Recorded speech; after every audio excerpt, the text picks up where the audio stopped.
Hello guys, welcome back to my YouTube channel No Fuss BD. আগন্তুক অসম চৰকাৰৰ DLED entrance এক্সামৰ বাবে general নলেজৰ কেইটামান গুৰুত্বপূৰ্ণ প্ৰশ্ন আপোনালোকলৈ লৈ আহিছোঁ। আহক আজি আমাৰ ভিডিঅ'টো আৰম্ভ কৰোঁ। আজি আমাৰ ভিডিঅ'ৰ 1 নম্বৰ স্থানত থকা প্ৰশ্নটো হ'ল সুলতান মামুদে সোমনাথ মন্দিৰ কেতিয়া আক্ৰমণ কৰিছিল? আমাক প্ৰশ্নটো কি সুধিছে? সুলতান মামুদে সোমনাথ মন্দিৰ কেতিয়া আক্ৰমণ কৰিছিল? প্ৰশ্নটো কি আছে? 1 নম্বৰ স্থানত থকা প্ৰশ্নটো আছে সুলতান মামুদে সোমনাথ মন্দিৰ কেতিয়া আক্ৰমণ কৰিছিল? আপোনালোকে কোনোবা জানে নেকি? জানে যদি আমাক কমেণ্ট বক্সত জনাওকচোন। সুলতান মামুদে সোমনাথ মন্দিৰ কেতিয়া আক্ৰমণ কৰিছিল?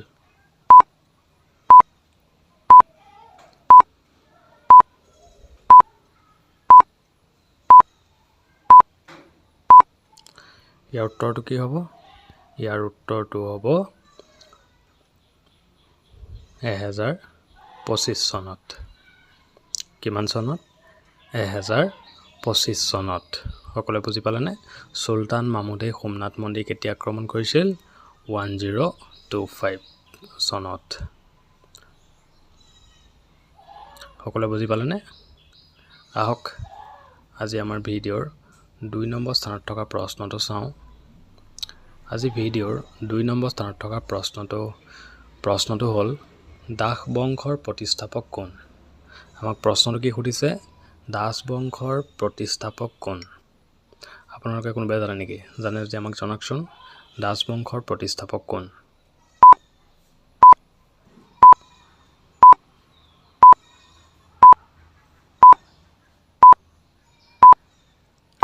ইয়াৰ উত্তৰটো কি হ'ব? ইয়াৰ উত্তৰটো হ'ব কুতুবুদ্দিন আইবাক। দাস বংশৰ প্ৰতিষ্ঠাপক কোন? কুতুবুদ্দিন আইবাক। সকলোৱে বুজি পালেনে? আহক আজি আমাৰ ভিডিঅ'ৰ পাছৰটো প্ৰশ্নলৈ যাওঁ। আজি ভিডিঅ'ৰ 3 নম্বৰ স্থানত থকা প্ৰশ্নটো হ'ল ভাৰতৰ বুৰঞ্জীত জ্ঞানী মূৰ্খ ৰজা কাক আখ্যা দিয়া হৈছে? প্ৰশ্নটো কি সুধিছে? ভাৰতৰ বুৰঞ্জীত জ্ঞানী মূৰ্খ ৰজা কাক আখ্যা দিয়া হৈছে?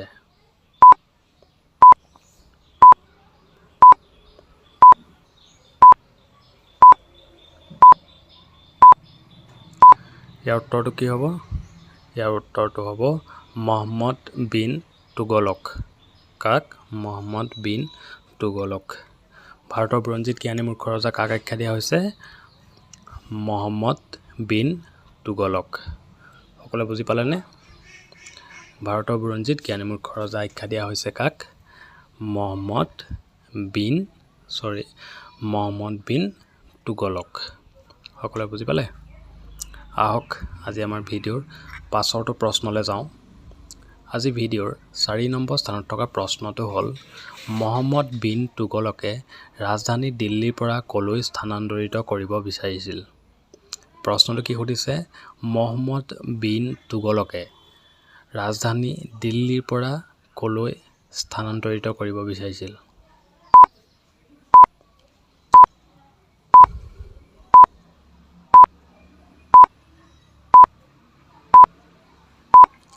ইয়াৰ উত্তৰটো কি হ'ব? ইয়াৰ উত্তৰটো হ'ব দেৱগিৰি। ক'লে? দেৱগিৰি। মহম্মদ বিন তুগলকে ৰাজধানী দিল্লীৰ পৰা কলৈ স্থানান্তৰিত কৰিব বিচাৰিছিল? দেৱগিৰি। সকলোৱে বুজি পালেনে? সকলোৱে বুজি পালে? মহম্মদ বিন তুগলকে ৰাজধানী দিল্লীৰ পৰা কলৈ স্থানান্তৰিত কৰিব বিচাৰিছিল? দেৱগিৰিলৈ। সকলোৱে বুজি পালে?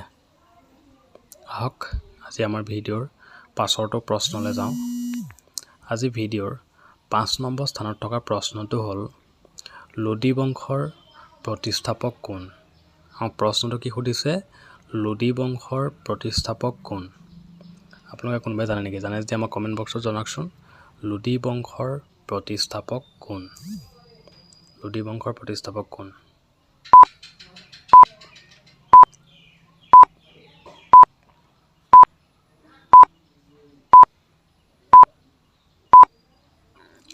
ইয়াৰ উত্তৰটো কি হ'ব? ইয়াৰ উত্তৰটো হ'ব বাহলুল খা লোদী। কি? বাহলুল খা লোদী। লুডি বংশৰ প্ৰতিষ্ঠাপক কোন বাহলুল খা লুডি সকলোৱে বুজি পালেনে আহক আজি আমাৰ ভিডিঅ'ৰ পাছৰটো প্ৰশ্নলৈ যাওঁ আজি ভিডিঅ'ৰ 6 নম্বৰ স্থানত থকা প্ৰশ্নটো হ'ল সৈয়দ বংশৰ প্ৰতিষ্ঠাপক কোন প্ৰশ্নটো আমাক কি সুধিছে সৈয়দ বংশৰ প্ৰতিষ্ঠাপক কোন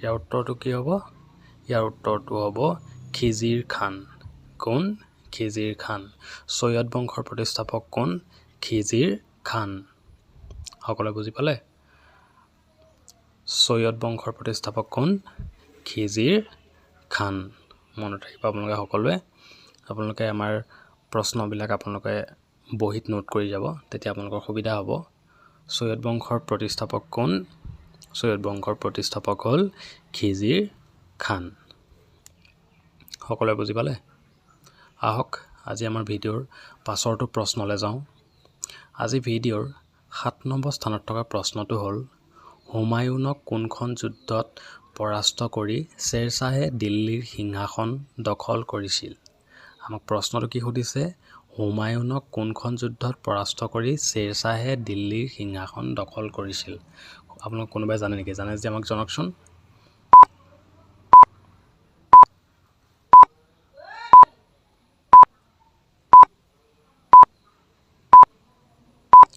ইয়াৰ উত্তৰটো কি হ'ব ইয়াৰ উত্তৰটো হ'ব বিলগ্ৰাম কোন বিলগ্ৰাম হুমায়ুনক কোনখন যুদ্ধত পৰাস্ত কৰি শ্বেৰশ্বাহে দিল্লী সিংহাসন দখল কৰিছিল বিলগ্ৰাম সকলোৱে বুজি পালেনে আপোনালোকে হুমায়ুনক কোনখন যুদ্ধত পৰাস্ত কৰি শ্বেৰশ্বাহে দিল্লী সিংহাসন দখল কৰিছিল বিলগ্ৰাম সকলোৱে মনত ৰাখিব বিলগ্ৰাম যুদ্ধত পৰাস্ত কৰি আহক আজি আমাৰ ভিডিঅ'ৰ পাছৰটো প্ৰশ্নলৈ যাওঁ আজি ভিডিঅ'ৰ 8 নম্বৰ স্থানত থকা প্ৰশ্নটো হ'ল পানীপথৰ প্ৰথম যুদ্ধ কাৰ কাৰ মাজত হৈছিল আমাক প্ৰশ্নটো কি সুধিছে পানীপথৰ প্ৰথম যুদ্ধ কাৰ কাৰ মাজত হৈছিল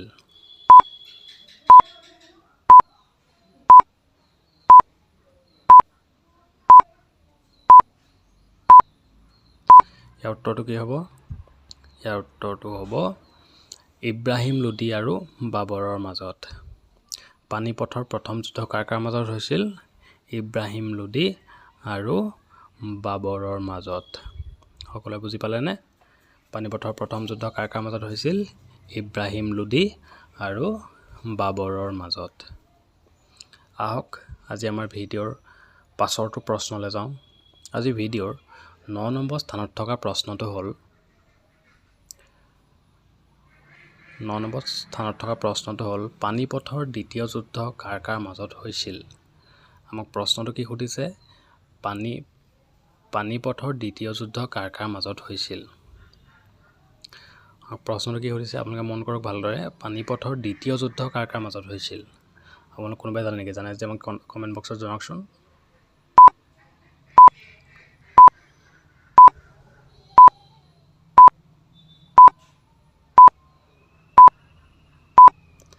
উত্তৰটো কি হ'ব ইয়াৰ উত্তৰটো হ'ব আকবৰ আৰু হিমুৰ মাজত পানীপথৰ দ্বিতীয় যুদ্ধ কাৰ কাৰ মাজত হৈছিল আকবৰ আৰু হিমুৰ মাজত সকলোৱে বুজি পালেনে আপোনালোকে পানীপথৰ দ্বিতীয় যুদ্ধ কাৰ কাৰ মাজত হৈছিল আকবৰ আৰু হিমুৰ মাজত হৈছিল সকলোৱে বুজি পালেনে আহক আজি আমাৰ ভিডিঅ'ৰ শেষৰটো প্ৰশ্ন চাওঁ আজি ভিডিঅ'ৰ অন্তিম স্থানত থকা প্ৰশ্নটো হ'ল হলদিঘাটৰ যুদ্ধ কেতিয়া হৈছিল প্ৰশ্নটো কি সুধিছে হলদিঘাটৰ যুদ্ধ কেতিয়া হৈছিল হলদিঘাটৰ যুদ্ধ কেতিয়া হৈছিল আপোনালোকে জানে নেকি জানে যদি আমাক জনাওকচোন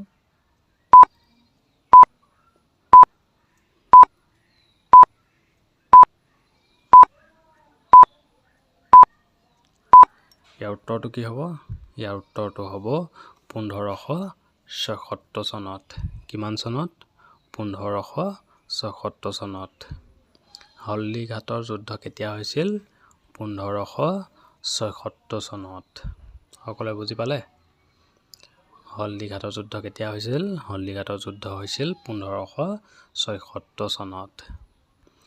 ধন্যবাদ। আপোনালোকে যদি আমাৰ ভিডিঅ'টো চাই ভাল পাইছে আমাক লাইক কমেণ্ট কৰি জনাবলৈ নাপাহৰিব আৰু লগতে আপোনাৰ বন্ধুবৰ্গৰ মাজত আমাৰ ভিডিঅ'টো শ্বেয়াৰ কৰিবলৈ নাপাহৰিব। ধন্যবাদ। আগলৈ এনেকুৱা ধৰণৰ প্ৰয়োজনীয় ভিডিঅ'সমূহ পাই থাকিবৰ বাবে আমাৰ চেনেলটো please like comment share and subscribe কৰি বেল আইকনটো অন কৰি দিব। ধন্যবাদ। কাইলৈ পুনৰ লগ পোৱাৰ প্ৰতিশ্ৰুতিৰে আজিলৈ এৰিছোঁ। বাই।